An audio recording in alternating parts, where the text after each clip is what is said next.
बिस्मिल्लाहिर्रहमानिर्रहीम। लाखों करोड़ों दुरूदो सलाम मोहम्मद मुस्तफ़ा सल्लल्लाहु अलैहि वसल्लम और आले मोहम्मद पर। मैं हूं उमर दराज को। मैं आपको आगाज में सिर्फ इतना बता देता हूं कि ये जो हफ्ता है ये आर या पार का हफ्ता है। कैसे आर या पार का हफ्ता है? आप जानते हैं कि पंजाब के अंदर खासकर जो महाजराई है वो अपनी जगह पे, लेकिन उससे बड़ी जो आज की सबसे बड़ी खबर है वो ये है कि जनरल आसिम मुनीर सऊदी अरब के दौरे के ऊपर पहुंच चुके हैं। सिर्फ सऊदी अरब का दौरा नहीं है बल्कि मुत्तहिदा अरब अमारात का भी दौरा है। दोनों बरादर इस्लामी ममालिक का वो दौरा करेंगे और तकरीबन एक हफ्ते का दौरा है। 4 से 10 जनवरी 6-7 दिन बनते हैं और वहां पे कल उनकी सऊदी वजीर दिफा के साथ मुलाकात हुई है और उसके अलावा जो मुख्तलिफ वहां की लीडरशिप है उनके साथ भी उनकी मुलाकातें तय है। आपको ये मामूल का एक प्रोसेस लग रहा होगा, लेकिन ये मामूल का प्रोसेस नहीं है। ये उनका पहला सरकारी दौरा है और मैंने आपको बता दिया था कि वो सऊदी अरब ही जाएंगे। पाकिस्तान और सऊदी अरब वज़ीर आज़म और हर आर्मी चीफ इसीलिए जाता है कि हम अपना वो कैंप मजबूत रखना चाहते हैं और हमारा ख्याल है कि हर मुश्किल वक्त में सऊदी अरब हमारी मदद करेगा और करता भी है। लेकिन सवाल यह है कि कब तक मदद करेगा और कब तक हर आने वाला आर्मी चीफ पहले कम से कम इस सतह के ऊपर जाएगा, हर वजीर आजम इस सतह के ऊपर जाएगा कि जाके मैं पैसे मांगने में। अब ये एक जो सूरत हाल है ये एक अजीबो गरीब सी है। लेकिन दूसरी जानिब जहां पे पाकिस्तान के अंदर जो खेल खेला जा रहा है वो एक अजीबो गरीब सा है। आज पाकिस्तान तहरीक इंसाफ ने बाज़ाब्ता तौर पर ऐलान किया है कि मुल्क आम इंतखाबात की तरफ बढ़ रहा है। तहरीक इंसाफ के कारकुनान इलेक्शन कैंपेन की तैयारी करें। टेक्नोक्रेट गवर्नमेंट जैसी साजिशें नाकामी से दो चार होंगी और आम इंतखाबात के नतीजे में इमरान खान एक मुस्तहकम हुकूमत बनाएंगे। मौजूदा हुकूमत के आखिरी हफ्ते शुरू हो गए हैं। यह है जनाब आली असल सिचुएशन जो फवाद चौधरी साहब ने आज लिखी है। दूसरी जानिब आप जानते हैं कि पंजाब के वजीर आला ने इतमाद का वोट लेना है। आज 5 जनवरी है। पाकिस्तान तहरीक इंसाफ के मुतालिक खबर आई थी कि 9 जनवरी तक वो इतमाद का वोट लेना चाहते हैं। खान साहब ने कल भी इजलास किया, कल भी लीडरशिप को टास्क दिए कि और उनको कहा कि आपने किस तरह से इकट्ठे करने हैं। आज दोबारा से खबर है कि उन्होंने लीडरशिप को दोबारा से बुला लिया है और इस सिलसिले में जमान पार्क में जो सीनियर लीडरशिप को टास्क दिए गए थे उसमें कितनी कामयाबी मिली है उसके ऊपर वो उनको एतमाद मिलेगी। दूसरी जानिब पाकिस्तान तहरीक इंसाफ और काफ लीग ने MWM के जो मजलिस वाहिदुल मुस्लिमीन है उनसे राब्ता भी कर लिया है और 2014 से वो तहरीक इंसाफ की इत्तेहादी है। उनसे कहा गया इत्तेहाद न तोड़ें और वहां पर सईदा जहरा नकवी जो है उन्होंने जो कुछ भी किया कि वो वोट नहीं देंगी। तो मियां असलम इकबाल और मोनिस इलाही के ऊपर मुश्तमिल 2 रुकनी कमेटी बनाई गई है और उस कमेटी का पर्पस क्या है कि किसी भी तरह से इन लोगों को मनाया जाए। दूसरी जानब मोमना वहीद साहिबा हैं जो खुद मखसूस नशिस्त के ऊपर आई हुई वो भी नहीं है। तो खान साहब ने कहा कि एक तो इनके साथ राब्ते बहाल किए जाए, फिर इनको एक जगह पे इकट्ठा किया जाए ताकि कोई शक व शुबहात ना रह जाए। अब परेशानी तो सबको है, नून लीग को भी है कि कैसे करना है। मतलब ठीक है आप वजीर आला को हटा भी लें तो उसके बाद आपने नंबर कैसे पूरे करने हैं वो आपके पास भी नहीं है। वजीर आला पंजाब की वोटिंग से कबल लीगी अरकान ने करोड़ों रुपए से फंड्स मांग लिए हैं। यानी वो कह रहे हैं कि जो नून लीग वाले हैं वो अपनी लीडरशिप को कह रहे हैं अगर आप चाहते हैं कि हम आपको वोट दें तो फिर आप भी हमें पैसे दें और उसके अलावा कोई हमारे पास चारा नहीं है। और उसके बाद उन्होंने ये भी बता दिया है कि मौजूदा सूरत हाल में अगर हम इलेक्शन की तरफ गए तो ये अपने पांव पे कुल्हाड़ी मारने वाली बात होगी क्योंकि सूरत हाल ऐसी नहीं है।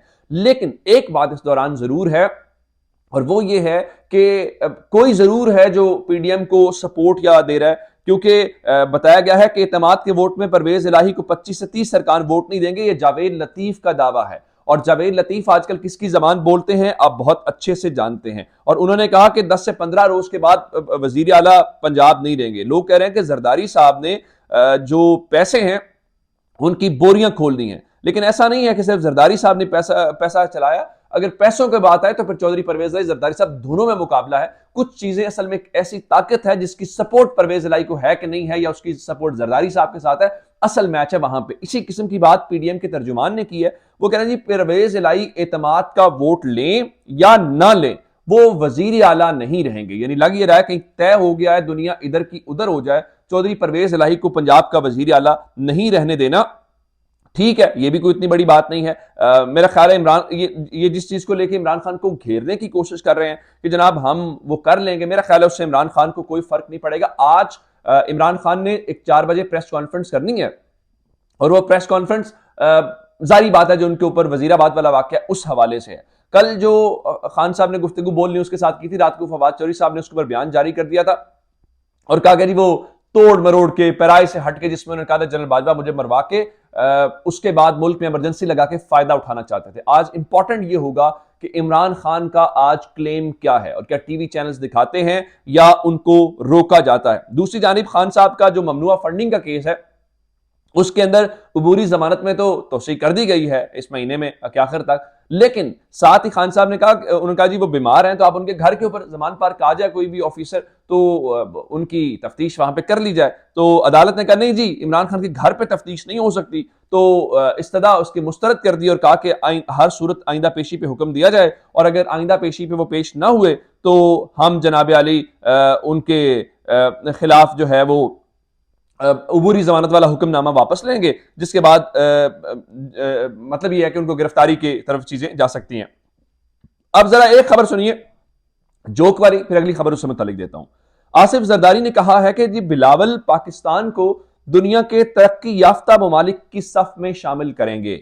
कैसे शामिल करेंगे? आया वो उन्होंने कुछ सफ अपनी लैपटॉप पे बनाई हुई है कि उसमें पाकिस्तान का नाम भी डाल देंगे, या कोई नक्शा बनाया हुआ है उस नक्शे में पाकिस्तान भी डाल देंगे। बाकी तो हालात वाकयात जो बिलावल साहब ने सिंध को कितना तरक्की याफ्ता बना दिया है या सिंध पाकिस्तान के लिए कितना और दुनिया के लिए आइडियल है वो आपके सामने है। दूसरी जानिब, एक जानिब वो तरक्की याफ्ता बनाएंगे, तरक्की याफ्ता मुल्क में जमहूरियत होती है और अवाम को राय देने का हक होता है। तो खबर सुन लीजिए, इलेक्शन कमीशन सिंध को बल्दियाती इंतखाबात मुलतवी करने की नई दरखास्त दे दी गई है। और यह दरखास्त किसने दी है? यह दरखास्त कमिश्नर हैदराबाद ने दी है और इल्ला माशाल्लाह एक बार फिर वही काम किया गया है जो आप क्या कहते हैं कि जिसमें सैलाब का पानी इस्तेमाल करने की वजह बनाई गई। सैलाब का पानी कब तक इस्तेमाल करना है? सैलाब का पानी बीबी की बरसी के ऊपर तो उसमें रुकावट नहीं बना, बाकी मामलात के अंदर तो रुकावट नहीं बनता। ये जब अवाम से आपने रुजू करना होता है तब ही सैलाब का पानी क्यों उसकी एक वजह बनता है। अब जरा बाकी सारी बातें अपनी जगह पे, इलेक्शंस की बातें जो कि हो रही हैं, तो अपनी तरफ से इलेक्शन यहां पे सैलाब का बहाना है और मजमूई तौर पे तहरीक इंसाफ तो कह रही है कि मुल्क आम इंतखाबात की तरफ बढ़ रहा है। लेकिन साद रफीक साहब फरमा रही, इमरान खान की ऐसी हरकतें नहीं हैं कि इंतखाबात पर वक्त हो सके, यानी आइंदा जो इलेक्शंस हुआ करेंगे वो इमरान खान की हरकतों की बुनियाद के ऊपर हुआ करेंगे, वो आइन कानून और मुल्क की जरूरियात के मुताबिक नहीं होगी। यानी इमरान खान की हरकतें ठीक है इलेक्शन हो जाएगा, नहीं जी इमरान खान की हरकतें ठीक नहीं है तो इलेक्शन नहीं होगा। ये अजीबो गरीब मंतक है। इनको ये लगता है कि अब बिल्कुल वही वाला जमाना है जिसमें बैठ के ये सारा कुछ चला लेंगे। ऐसा है नहीं है, चीजें बहुत बदल चुकी हैं, पाकिस्तान बिल्कुल एक अलग सिचुएशन के अंदर है। अच्छा, पाकिस्तान तहरीक इंसाफ के हवाले से तो आपने ममनुआ फंडिंग केस में देखा, नून लीग ने अभी तक इंट्रा पार्टी इंतखाबात नहीं करवाए और आज कितना मुश्किल दिन था सिकंदर सुल्तान राजा साहब के लिए कि उन्होंने कहा जी इलेक्शन कमीशन ने मतलब उन्होंने इलेक्शन कमीशन को कहा नून लीग को इंट्रा पार्टी इंतखाबात के लिए 7 दिन की मोहलत है और पार्टी इलेक्शन फिर वापस ले लेते हैं अगर आपने इलेक्शन नहीं करवाना। और उनका जो पार्टी में इंतखाबात नहीं करा सकते वो बाकी इलेक्शन क्या करवाएंगे। हालांकि ये बात खुद चीफ इलेक्शन कमीशनर साहब के बारे में कि अगर आपका इदारा बल्दियाती इलेक्शन नहीं करवा सकता तो मुल्क में आम इंतखाबात कैसे करवाएंगे। और रही बात नून लीग के इंट्रा पार्टी इलेक्शंस की, तो ये कौन सी बात है, मैं आपको अभी से बता देता हूं कि इंट्रा पार्टी इलेक्शंस कैसे होंगे, कौन कौन उसमें होगा। उसमें सदर जो हैं वो शहबाज शरीफ होंगे, उसमें सीनियर नायब सदर जो हैं वो मरियम नवाज होंगी और नायब सदर जो हैं वो हमजा शहबाज भी होंगे और पंजाब के मामलात के अंदर अपोजिशन लीडर भी वही होंगे। तो शरीफ खानदान पहले इंट्रा पार्टी में सिंपल बात है कि शरीफ खानदान के ओहदे फिर जो बच जाएंगे, फिर जो शरीफ खानदान के बहुत लॉयल होंगे वो होंगे, फिर जो शरीफ खानदान के बाकी रिश्तेदारों के, मिसाल के तौर पे अब इसाक डार जो है वो उनका समधी है। अब मैं नहीं कह रहा, मिफ्ता इस्माइल ये कह रहे हैं कि जनाब अली इसाक डार मेरे खिलाफ प्रोपेगेंडा करवाते थे, मेरे खिलाफ शोज करवाते थे, उनको वजीर बनने का शौक था, वो अपनी हुकूमत के अलावा किसी को वजीर बनता नहीं देख सकते और नवाज शरीफ की बेटी का सुसर होने की वजह से डार की अहमियत ज्यादा है।